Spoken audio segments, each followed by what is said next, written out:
So what happens when a song reveals a future to you that you will experience as a result of writing it? Hang on, y'all. This gets a little out there, only for people with a very free mind.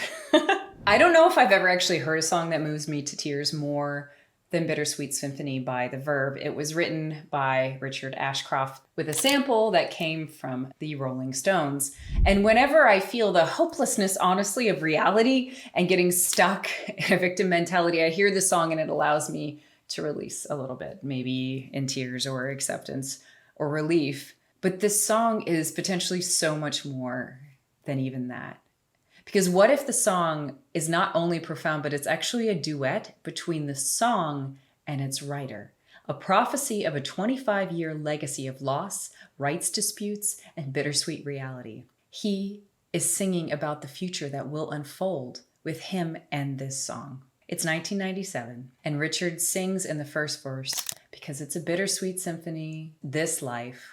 Try to make ends meet. You're a slave to money, then you die. The verse foretells what will happen. The sample disputes, the displaced royalties, the publishing credit that's handed to Jagger and Richards.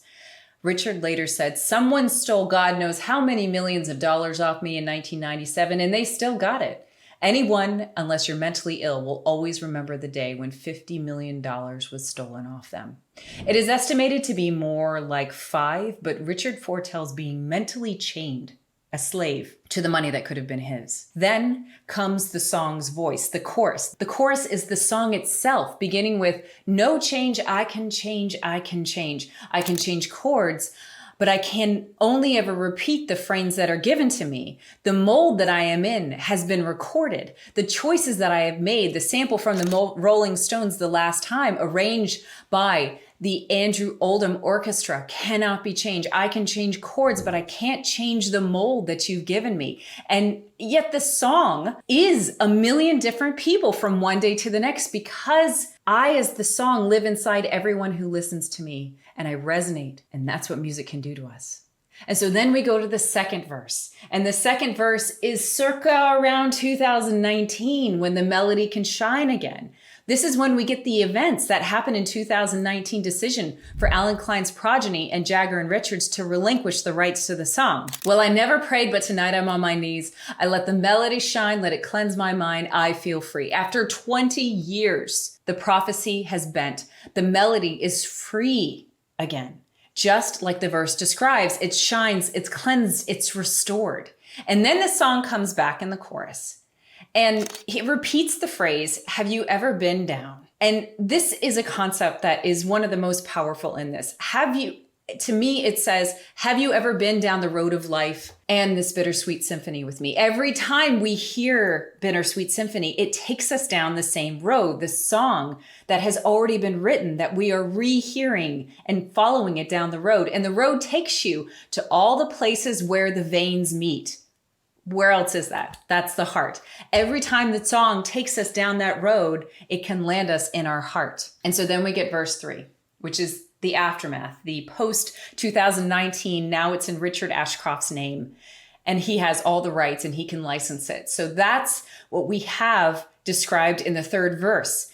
Everything in the third verse is exactly the same, except for it says, trying to make ends meet, trying to find some money, then you die. The lyric itself shifts from slave to money to trying to find some money. And that's exactly what has happened. And in the years after 2009, the song resurfaces in ads, commercials, social media reels.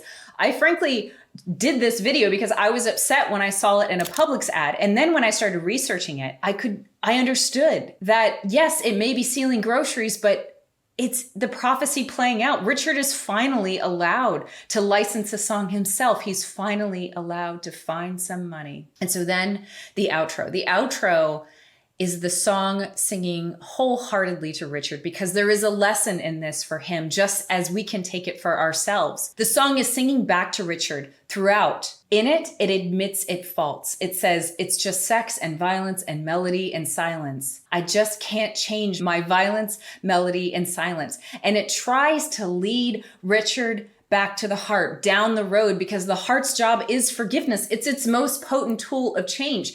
The song even apologizes. The lyrics shift from I can change, which is what it says in the first choruses, perhaps as a statement that promises Richard, it won't always be like this. You won't always not have the rights, to I can't change, a recognition and an acceptance of what has passed, and an opportunity for Richard to forgive everything that's happened.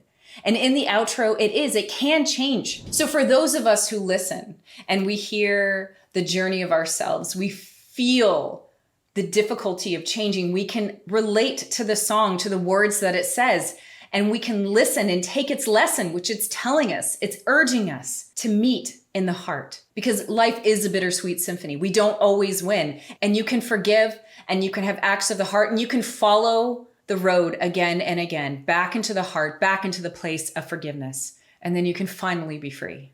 This is Songs from Beyond. I'm Kristina. Please interact. It helps our small channel.